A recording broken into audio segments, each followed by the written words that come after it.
우리 하나님 말씀 보시겠습니다. 고린도전서 1장 10절에서 17절 말씀. 고린도전서 1장 10절에서 17절 말씀. 신약성경 263페이지.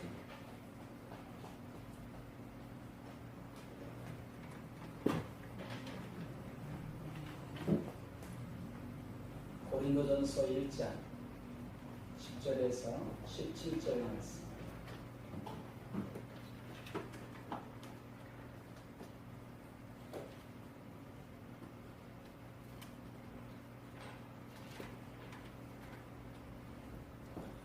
자, 교독하시겠습니다. 제가 10절, 다 함께 11절. 형제들아, 내가 우리 주 예수 그리스도의 이름으로 너희를 권하노니 모두가 같은 말을 하고 너희 가운데 분쟁이 없이 같은 마음과 같은 뜻으로 온전히 합하라. 내 형제들아, 너희의 시간으로 너희에 대한 말이 내게 들리니 곧 너희 가운데 분쟁이 있다는 것이라. 내가 이것을 말하거니와 너희가 각각 이르되 나는 바울에게, 나는 아볼로에게, 나는 게바에게, 나는 그리스도에게 속한 자라 한다는 것이니 그리스도께서 어찌 아니하느냐. 바울이 너희를 위하여 십자가를 못 박혔으며 바울의 이름으로 너희가 세례를 받았느냐. 나는 그리스보와 가이오 외에는 너희 중 아무에게도 내가 세례를 베풀지 아니한 것을 감사하노니 이는 아무도 나의 이름으로 세례를 받았다 말하지 못하려 함이라. 내가 또한 스데바나 집 사람에게 세례를 베풀었고 그 외에는 다른 누구에게 세례를 베풀었는지 알지 못하노라. 그리스도께서 나를 보내시는 세례를 베풀게 하심이 아니요 오직 복음을 전하려 하시는데 말의 지혜로 하지 아니함은 그리스도의 십자가가 되지 않게 하려 함이라. 아멘. 오늘 말씀의 제목은 본질에 집중하자. 본질에 집중하자는 제목으로 하나님의 말씀을 함께 나누도록 하겠습니다. 오늘 서론의 부분은 우리가 교회사를 좀 제가 말씀을 드릴 거예요. 특별히 4세기, 3세기 그 교회사에 대해서 좀 말씀을 드리고자 합니다.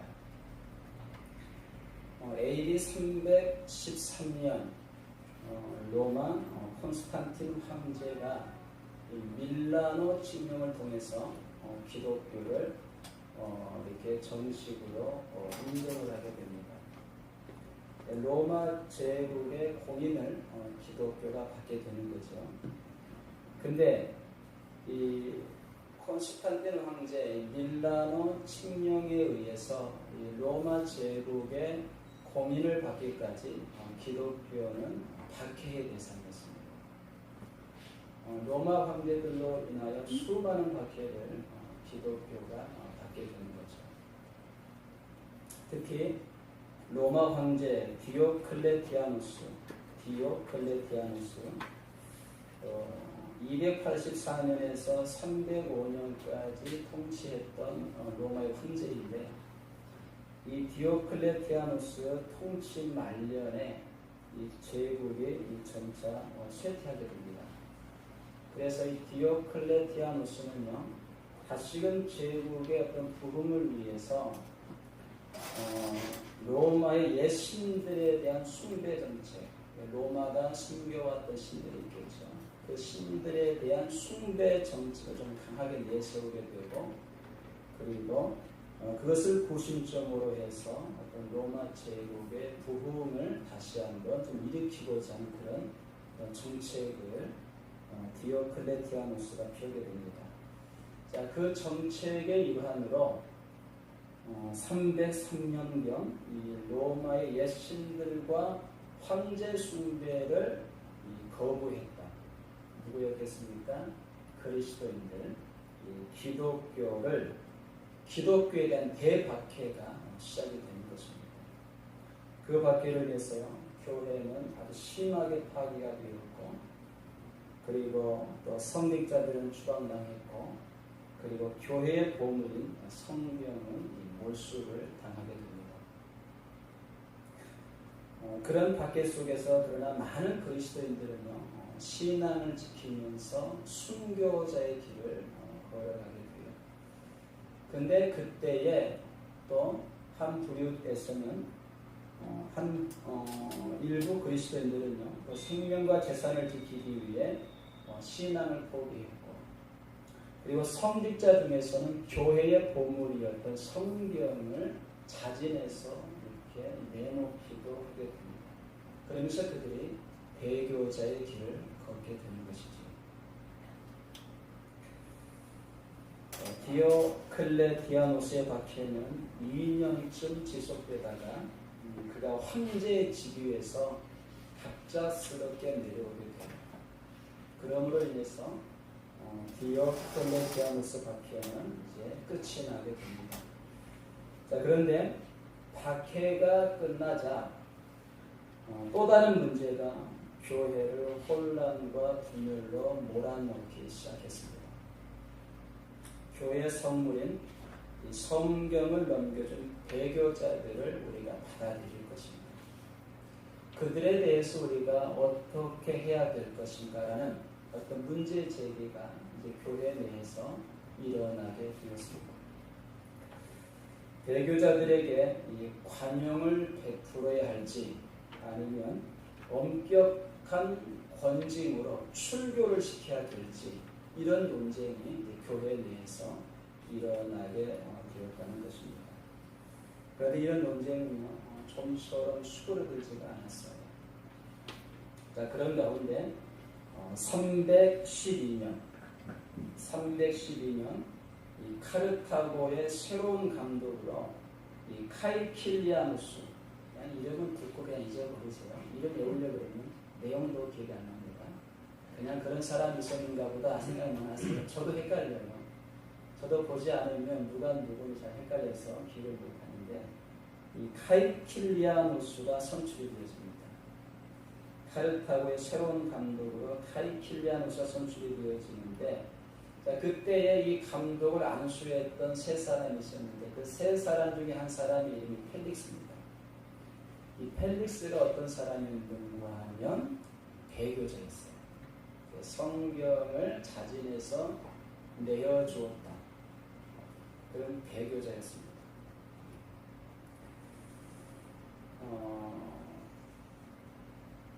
자, 그래서 모진 박해 동안 고난을 감수하고 신앙을 지켰던 자들을 가리켜서 고백자들이라고 그러거든요. 고백자들. 순교를 각오하고 신앙을 지켰던 자들에서 고백자들 그러는데, 이 신앙을 지켰던 고백자들은 배교자가 행한 안수의 굴욕을 도저히 인정할 수 없다고 그들이 말하게 됩니다. 배교자가 안수했기 때문에 우리는 그 감독을 인정할 수 없다, 이렇게 그들이 말을 하게 됩니다. 그래서 고백자들은요, 자신들의 어떤 그 주장이 받아들이지 않으니까 따로 모여서 새로운 감독을 그들이 안수해서 세우게 되는데, 그 감독이 마요리누스가 서로 감독으로 세워지게 되는 것입니다. 두 감독이 세워지는 거죠.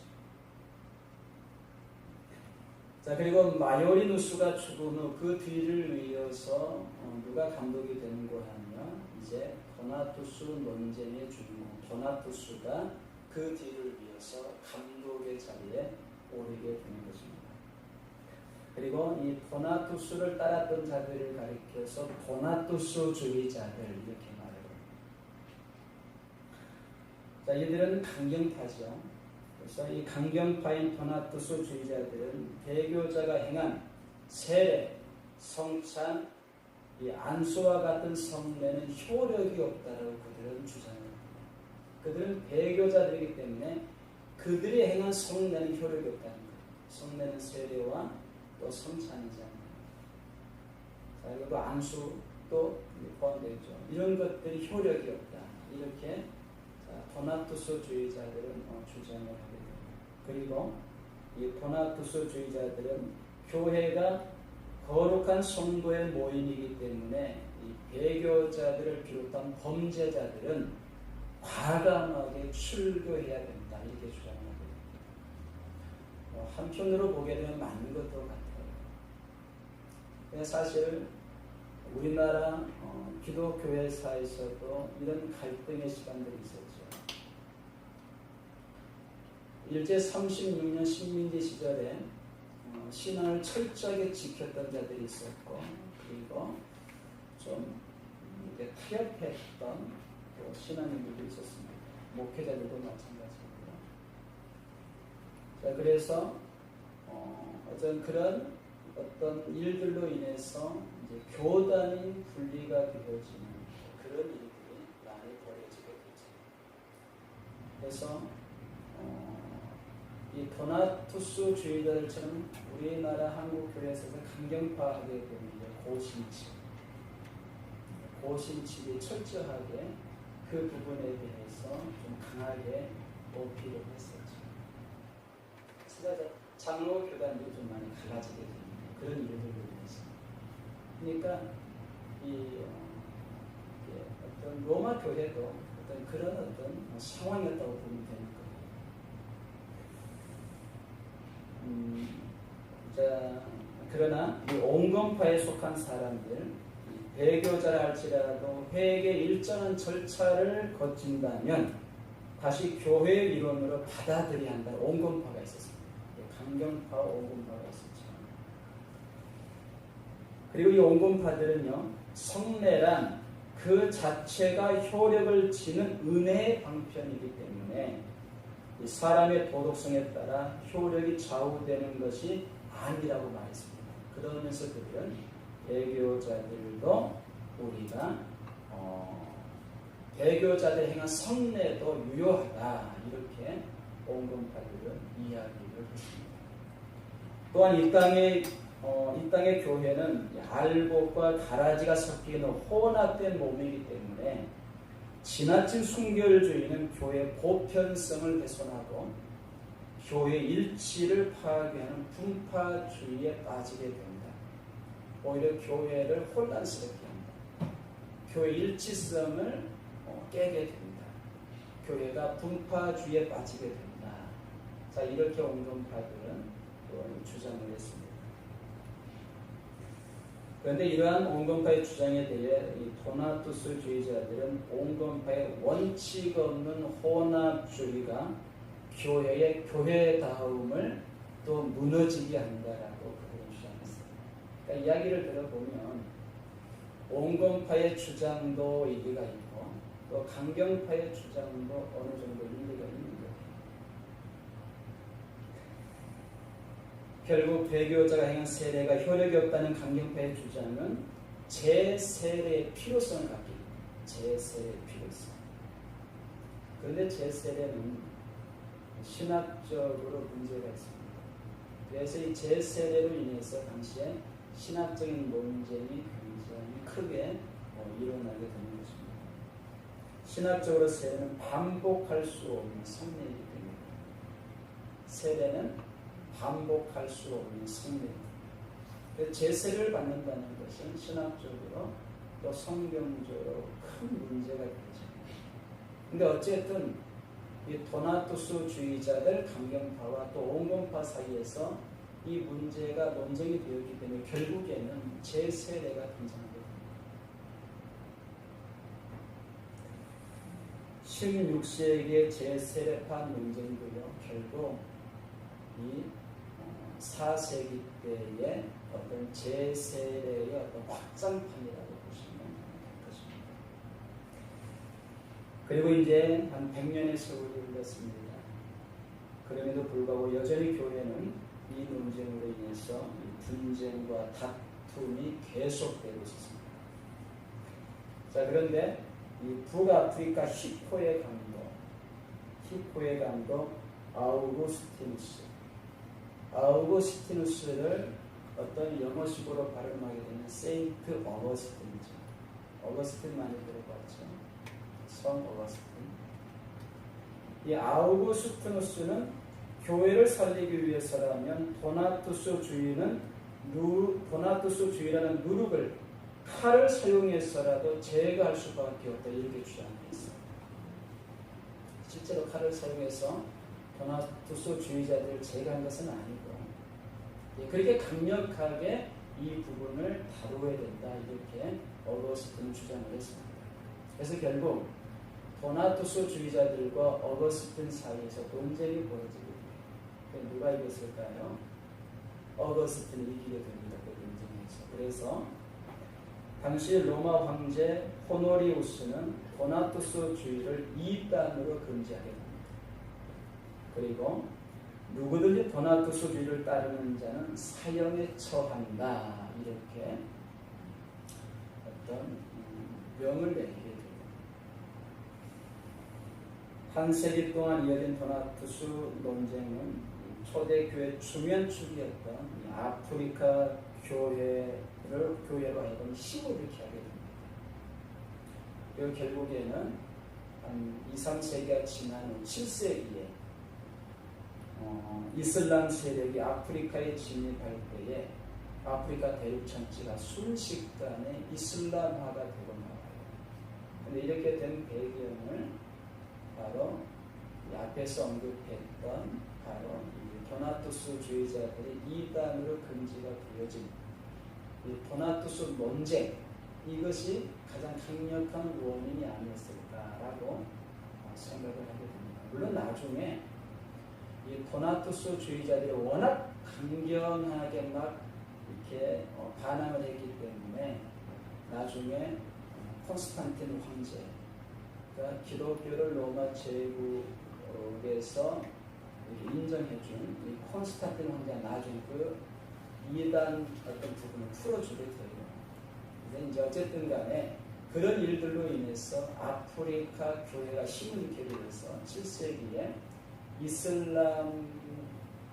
이슬람이 그 아프리카를 이렇게 정복할 때 순식간에 아프리카 대륙 이슬람화가 되어버렸다라고 학자들은 그렇게 평가를 내리고 있습니다. 자, 그런데 이런 세례 문제로 인해서 고린도 교회도 분쟁과 분열이 있었다라고 오늘 본문은 우리에게 말씀을 하고 있습니다. 자, 그것이 오늘 본문 11절, 12절 말씀입니다. 우리 함께 읽겠습니다. 내 형제들아, 글로의 지편으로 너희에 대한 말이 내게 들리니 곧 너희 가운데 분쟁이 있다는 것이다. 내가 이것을 말하거니와 너희가 각각 이르되 나는 바울에게, 나는 아볼로에게, 나는 게바에게, 나는 그리스도에게 속한 자라 한다는 것이니. 지금 고린도 교회가 누구에게 세례를 받았느냐에 따라서 나는 바울파, 나는 아볼로파. 아볼로는 당시에 고린도 교회를 담임하고 있었던 목회자죠. 나는 아볼로파. 그리고 나는 게바파. 게바가 누구죠? 베드로를 말하죠. 나는 베드로에게 세례를 받아서 나는 게바파. 심지어는 또 누구파도 나와요? 나는 그리스도파. 이렇게 말합니다. 근데 실제로 예수님께서는 단 한 사람에게도 세례를 베풀지 않았어요. 이거 거짓말 아닌 거죠. 나는 예수님께 세례를 받았다고 그러면서 나는 그리스도파. 이렇게 지금 말하는 거예요. 세례로 인해서 고린도 교회가 이렇게 네 파로 나눠졌답니다. 그러면서 서로 지금 분쟁을 하고 지금 고린도 교회에 갈등이 생겼다라고 지금 말씀하고 있는 것입니다. 자, 이런 고린도 교회를 향하여 사도 바울은 본문 10절에서 이렇게 말씀하고 있습니다. 함께 읽겠습니다. 형제들아, 내가 우리 주 예수 그리스도의 이름으로 너희를 구원하노니 모두가 같은 말을 하고 너희 가운데 분쟁이 없이 같은 마음과 같은 뜻으로 온전히 하라. 지금 세례로 인해서 분쟁에 휩싸여 있는 고린도 교회를 향해서 지금 사도 바울이 지금 뭐라고 말씀하고 계십니까? 분쟁을 그치라. 그리고 모두가 같은 말을 하고 같은 마음과 같은 뜻으로 온전히 이렇게 고민하고 있습니다. 여기서 온전히 합할의 원어를 보면 여러 가지 의미들이 있는데 두 가지만 말씀을 드리면 기계의 부속품들을 조정하여 정상적으로 움직이다. 기계의 부속품들을 조정하여 정상적으로 움직이다. 이런 의미를 가지고 있습니다. 온전히 합하라 이 말씀 속에 또 한 가지 의미는 신앙의 부족을 채우다 그런 의미를 가지고 있습니다. 그래서 사도 바울이 고린도 교회를 향해서 너희들이 온전히 합하라 이렇게 말씀하시는 것은 교회는 잘 조립된 기계와 같은 모습이 보여야 된다는 것입니다. 잘 조립된 기계와 같은 모습. 여러분 기계가 잘 움직이기 위해서는 부품 하나하나가 잘 조립이 돼야 돼요. 여러분 조립이 되지 않으면요 그 기계는 얼마 가지 못해서 망가지게 되어 있습니다. 제가 교회가 좀 재정적으로 많이 어려울 때에 여러분 가전제품을 청소했다고 제가 말씀을 드렸죠. 세탁기도 하고 에어컨도 하고 그 외에 여러 가지 또 많은 것들을 했는데 그런데 여러분들 에어컨이나 세탁기를 완전 분해했다가 완전 조립을 하는 거거든요. 그런데 완전 분해했다 완전 조립할 때 어느 한 부분이 제대로 조립이 되지 않게 되면 돈 벌러 갔다가 돈을 몇 배를 못 주는 거예요. 고스란히 나는 거예요. 제가 초창기에 그랬어요. 열심히 세탁기를 청소하고 왔는데 전화가 왔어요. 세탁기가 이상하다고. 열심히 청소하고 왔는데 에어컨이 이상하다고 전화가 왔어요. 몇 배를 모르겠어요. 몇 배를. 그러니까 부품들이 제대로 조립되지 않게 되면 그 기계는 정상적으로 움직일 수가 없는 거죠. 교회도 마찬가지예요. 우리 한 사람 한 사람의 기계로 비유한다 그러면 부품들인데 그 부품들이 잘 조화를 이루어야 돼요. 잘 조립이 되어야 돼요. 그래야 그 교회가 정상적으로 움직일 수 있다는 것입니다. 이것이 바로 온전히 합하라의 의미입니다. 우리 푸른나무교회 모든 성도님들께서는 기계 부품들이 잘 조립이 된 것처럼 우리 모든 성도님들 한 분 한 분이 잘 연합해서 삐그덕거리지 않으며 아름답게 세워져가는 푸른나무 교회가 되기를 예수님의 이름으로 축원드립니다. 그리고 또 한 가지 의미는 뭐라 그랬습니까? 부족함을 채워주다 그런 의미를 가지고 있다. 그래서 사도 바울이 온전히 합하라 이렇게 말씀하고 있는 것은 너희들 모두는 부족하다는 거예요. 완벽한 사람은 아무도 없다는 거예요. 그런데 왜 그 부족함을 바라보면서 서로 분열하고 분쟁하느냐 그 말입니다.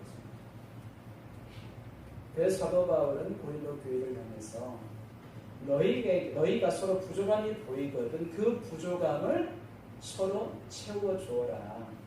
그런 의미를 가지고 온전히 합하라 이렇게 말씀하고 있는 것입니다. 이런 목회자가 완벽할 수 있습니까? 목회자가 완벽함을 원하게 되면 여러분 큰 실수하는 것입니다. 목회자 말라 죽으라는 소리예요. 목회자를 말려서 죽이려는 생각이에요. 목회자가 어떻게 완벽해요? 목회자들대로 실수할 수도 있고 성도님들에게 상처를 줄 수도 있는 거예요. 반대로 목회자도 성도님들에게 또 이렇게 또 상처를 받을 수도 있는 거예요. 목회자에게 완벽함을 원하면 그 목회자 말려 죽이려는 생각입니다. 절대로 완벽한 목회자는 없습니다. 우리 성도님들도 마찬가지죠. 완벽하신 분들이 어디 있겠어요? 다 부족하죠. 그러니까 우리 모두는 어떤 관계를 유지해야 되는 것입니까? 서로의 부족함을 채워주는 관계. 목회자의 부족함을 성도님들이 채워주고 또 성도님들의 부족함을 목회자가 채워주고 또 교우 간의 부족함을 교우들이 채워주는 그런 관계가 되어져요. 이것을 가리켜서는 보면은 온전히 합하라 이렇게 말씀하고 있는 것입니다. 우리 푸른나무 교회가 온전히 합하는 서로의 부족함을 채워주는 그런 복된 교회가 되기를 예수님의 이름으로 축원드립니다. 자 그러면 고린도 교회가 왜 세례로 인하여 분쟁과 분열이 생겼을까? 그것은 세례의 의미를 몰랐기 때문입니다. 고린도 교회가 세례의 의미를 몰랐기 때문에 그들은 분열과 분쟁이 생길 수밖에 없었다. 세례의 의미를 여러 가지 많은 것들이 있겠지만 크게 세 가지만 제가 말씀을 드리게 되면 첫 번째 의미 우리 한번 따라서 하실까요? 세례는 예수 그리스도의 이름으로 받는 것입니다. 예수 그리스도의 이름으로 받는 것입니다. 세례는 예수 그리스도의 이름으로 받는 거예요. 그래서 사도 바울도 오늘 본문 13절에서 이렇게 말씀하고 있는 것입니다. 함께 읽겠습니다. 그리스도께서 어찌 나뉘었느냐? 바울이 너희를 위하여 십자가에 못 박혔으며 바울의 이름으로 너희가 세례를 받았느냐. 무슨 말씀이에요? 자, 우리를 위해서 누가 십자가에 못 박혀 죽으셨다고 말씀하고 계시죠? 예수님께서 십자가에 못 박혀 죽으셨다고 말씀하고 계십니다. 바울도 아니고 게바도 아니고 아볼로도 아니고 우리의 죄를 대신 짊어지셔 십자가에 못 박혀 죽으신 분은 예수님이라는 것입니다. 이것을 지금 고린도 교회가 망각하고 있는 거예요. 저와 여러분들도 이걸 망각하게 되면 그러면 안 되는 것입니다. 나의 죄를 대신 짊어지시고 예수님께서 십자가에 못 박혀 죽으셨어요. 이것이 우리의 신앙의 여러분 기본인 것입니다. 이걸 절대로 망각하면 안 돼요. 이걸 잊지 않게 되면 우리의 삶 가운데 비록 어려움이 찾아와도 우리는 그것 때문에 낙심하거나 절망하거나 쓰러지지 않아요. 여러분, 예수님께서 나의 죄를 대신 짊어지시고 십자가에 못 박혀 죽으셨다는 이 사실을 잊지 않으시기를 예수님의 이름으로 축원드립니다. 그걸 절대로 잊었습니다. 그리고 우리는 누구의 이름으로 세례를 받았습니까? 예수님의 이름으로 세례를 받았다고 사도 바울이 말씀합니다. 이것을 고린도 교회 성도들이 망각하니까 나는 바울파다, 나는 게바파다, 나는 아볼로파다 이렇게 좀 주장하는 거예요. 우리 한번 따라서 하시겠습니다. 우리는 예수님의 이름으로 세례를 받았습니다. 이거 한 가지만 기억하면 뭐가 문제가 되겠어요? 근데 고린도 교회 성도들이 이걸 기억하지 못하니까 그게 문제가 됩니다.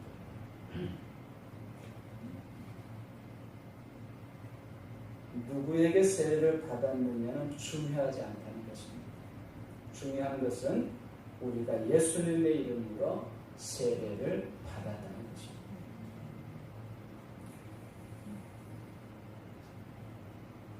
다시 말씀드리면 고린도 교회가 비본질에 집중하고 있었다. 비본질. 여러분 신앙생활의 본질은 따라서 하시겠습니다. 예수님입니다. 신앙생활의 본질은 예수님이세요. 신앙생활의 본질이 된 예수님께 집중을 해야 되는데 고린도 교회가 비본질에 집중했던 거예요. 세례. 누구한테 세례 받았느냐. 여기에 집중했던 거예요. 그러니까 분쟁이 생기고 분열이 생길 수 있는 거예요.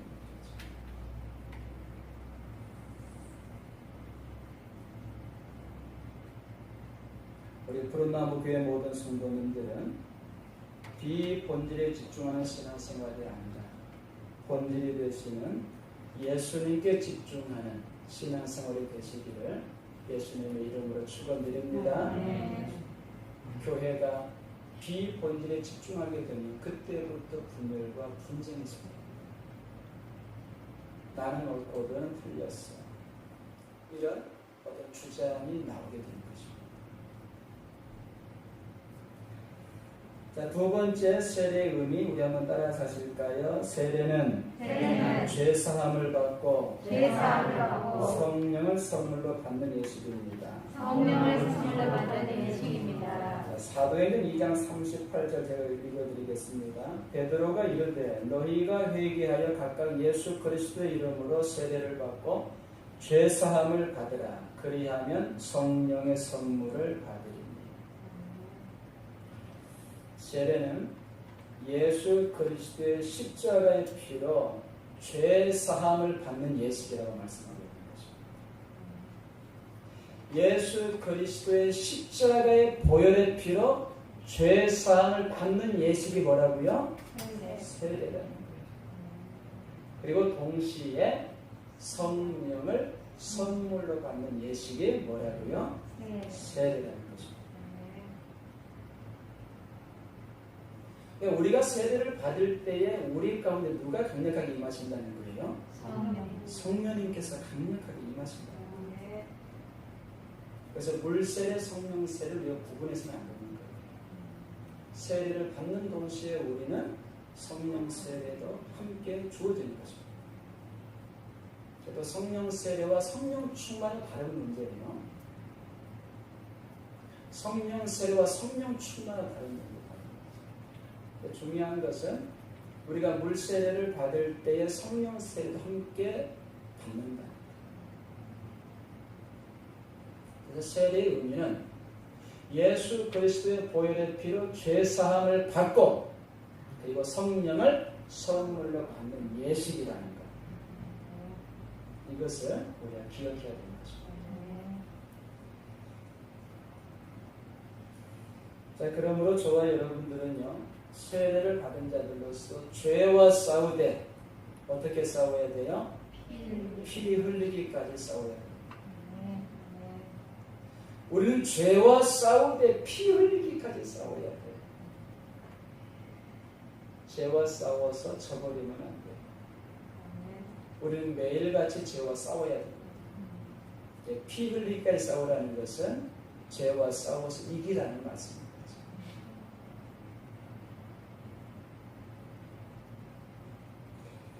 그리고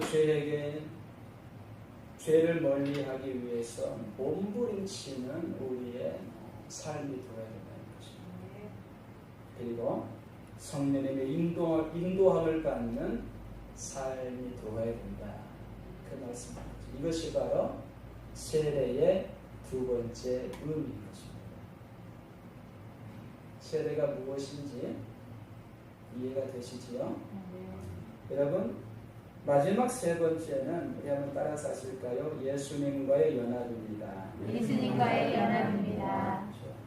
세례는 예수 그리스도의 이름으로 받는 것이고, 또 두 번째 세례는 죄사함을 받고 성령을 선물로 받는 것이고, 세 번째는 세례는 예수님과 연합하는 것입니다.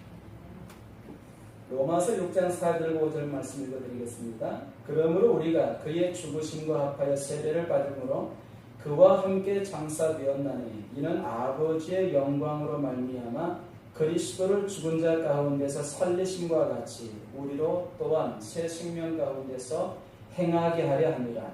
만일 우리가 그의 죽으심과 같은 모양으로 연합한 자가 되었으면 또한 그의 부활과 같은 모양으로 연합한 자도 되리라. 간단하게 말씀을 드리면 세례는 바로 예수님과 연합이라고 말씀드렸습니다. 십자가의 죽음을 통하여 연합되어 예수님의 부활과 함께 또 연합되었다는 거죠. 우리 한번 다시 한번 따라서 하실까요? 세례는 예수님과 연합입니다. 여기서 연합은요, 그리스도 안에서 가지는 관계의 친근성, 그리스도 안에서 가지는 관계의 친근성, 또 친밀성, 끈끈함, 이런 것들로 우리가 또 이야기해 볼 수 있겠죠. 그리고 영적 연합, 그런 의미를 가지고 있습니다. 어떤 학자는 뭐뭐에 동화된, 또 뭐뭐에 합해진, 이렇게 번역하는 거예요. 연합이라는 단어. 뭐뭐에 동화된, 뭐뭐에 합해진. 뭐뭐는 누구겠어요? 예수님이겠죠. 예수님께 동화된, 예수님과 합해진, 이런 의미라는 것입니다. 그러므로 세례란 죄와의 연합을 끊고, 뭐와의 연합을 끊고? 죄와의 연합을 끊고 오직 예수님과 연합하는 것. 그런 말씀을 드리는 것입니다. 따라서 하시겠습니다. 세례란 세례란 죄와의 연합을 끊고 죄와의 연합을 끊고 예수님과의 새로운 연합을 하는 것이다. 예수님과의 새로운 연합을 하는 것이다. 이것이 바로 세례의 이런 의미인 것입니다. 그리고 예수님과 연합을 통하여 우리는 예수님과의 거룩한 동행을 하는 삶. 예수님과 연합을 통하여 우리는 예수님과 거룩한 동행을 하는 삶까지 나아가야 되는 거예요. 그것이 세례가 주는 진정한 의미입니다. 예수님과 연합을 통하여 예수님과 거룩한 동행을 하는 삶이 되어집니다.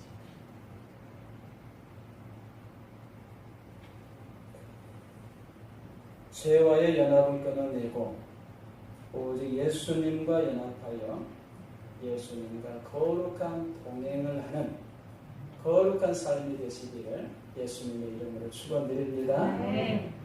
그것을 오늘 본문이 우리에게 말씀하고 계십니다. 말씀을 맺겠습니다. 리차드 칼슨이 쓴 우리는 사소한 것에 목숨을 건다에 보면 이런 내용이 기록되어 있습니다. 우리가 사소한 것에 목숨을 걸지 않기 위해서는 세 가지를 말하고 있는데, 첫째, 상대방의 문제가 아니라 내 문제일 수도 있다는 것을 기억해야 한다. 둘째, 지금과는 다른 각도에서 언제나 바라볼 수 있다는 것을 기억해야 한다. 셋째, 언제라도 다시 시작할 수 있다는 것을 기억해야 한다. 참 맞는 말 같아요. 이런 비본질에 집중하면 모든 것이 상대방의 문제로만 보이는 거예요. 우리가 비본질에 집중하게 되면 모든 것이 상대방의 문제로만 보이는 거예요. 우리가 비본질에 집중하게 되면 하나님의 관점에서 바라볼 수가 없는 거예요. 우리 주일날인가요? 하나님의 관점에서 바라봐야 된다는 말씀을 나눈 적이 있죠. 비본질에 집중하면 절대로 하나님의 관점에서 바라볼 수가 없는 것입니다. 여러분, 비본질에 집중하게 되면 조금만 어려워도 우리는 포기하는 거예요. 다시 시작할 수가 없는 거예요. 그런데 반대로 본질이 되시는 예수님께 집중하게 되면 모든 문제가 내 문제로 보입니다. 여러분, 관계의 문제를 해결하는 것은요, 그 문제가 나에게 있다라고 인식을 하셔야 돼요. 그래야 관계의 문제가 여러분 해결되는 거죠. 다 너의 잘못이야, 네가 문제야. 그러면 절대로 그 관계의 문제는 해결되지 않아요. 예수님께 본질 되시는, 신앙생활의 본질 되시는 예수님께 집중하게 되면 우리가 그렇게 할 수 있다는 거예요. 비본질에 집중하니까 나는 문제였고 너만 문제 있어. 다 이렇게 보여집니다. 본질 되시는 예수님께 집중하게 되면 우리는 하나님의 관점에서 모든 것을 바라볼 수가 있는 것입니다. 그리고 신앙생활의 본질 되시는 예수님께 집중하게 되면 비록 우리의 삶이 너무 힘든 일이 많다 할지라도 우리는 거기에서 주저앉지 않고 다시 힘을 내고 다시 시작할 수 있는 거예요. 고린도 교회가 신앙생활의 본질이 되시는 예수님께 집중하지 못했기 때문에 그들은 분열이 되었던 것이고 분쟁이 일어났던 것입니다. 신앙생활의 본질이 되시는 예수님께 집중하는 푸른나무 교회 모든 성도님들이 되시기를 예수님의 이름으로 축원드립니다. 신앙생활의 본질이 되시는 예수님께 집중하는 삶이었어요.